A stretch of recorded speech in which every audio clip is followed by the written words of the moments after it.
So this week's discussion board is about why women and minorities still have issues getting corporate jobs or high up jobs like CEO, CFO, things like that, high executive jobs.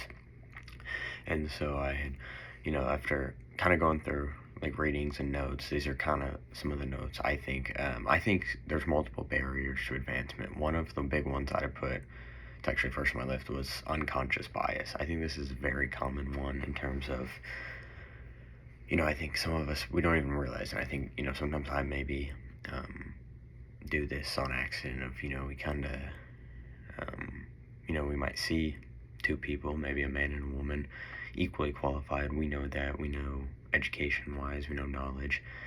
But, generally in the past, if most CEOs, most CFOs, all executives, you generally think of a man. And so, I think even personally, if I was in the hiring process, if I saw one of each, even if they were equally qualified, or even if maybe the woman was more qualified, I think it's easy for us to, without even realizing what we're doing, in our mind, pick the man or something. And so I think that's one of the biggest barriers. I think of another one, was lack of mentorship. I saw this in some of the reading. And, for me, I think I took that of kind of, whether it be social business events, get-togethers.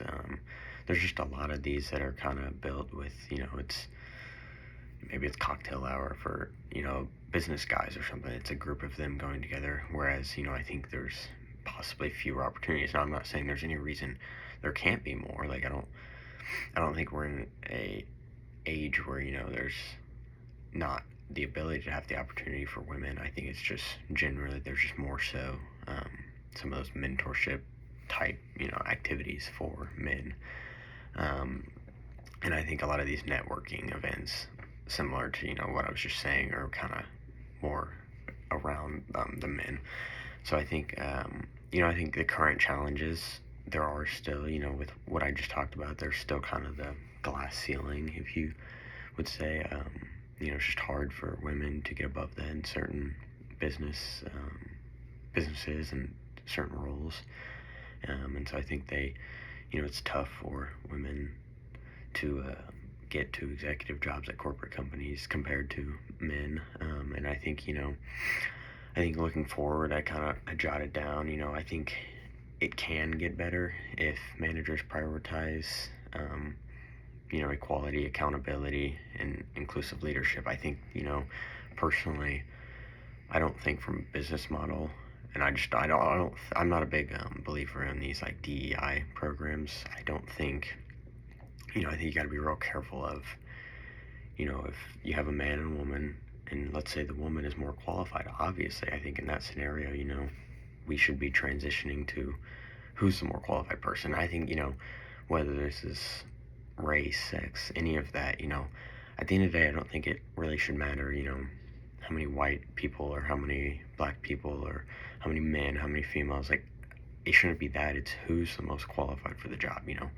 If it's a man, it's more qualified. If the man in the interview process versus like is more qualified, then I think they should have a job. If the woman is more qualified, it's truly each candidate based, not, if they're a man or a woman. Like, I think it's really just who's qualified. And that's, I think, the way we truly, moving forward, can get the best progress, is if we transition to that more outlook, looking at qualifications.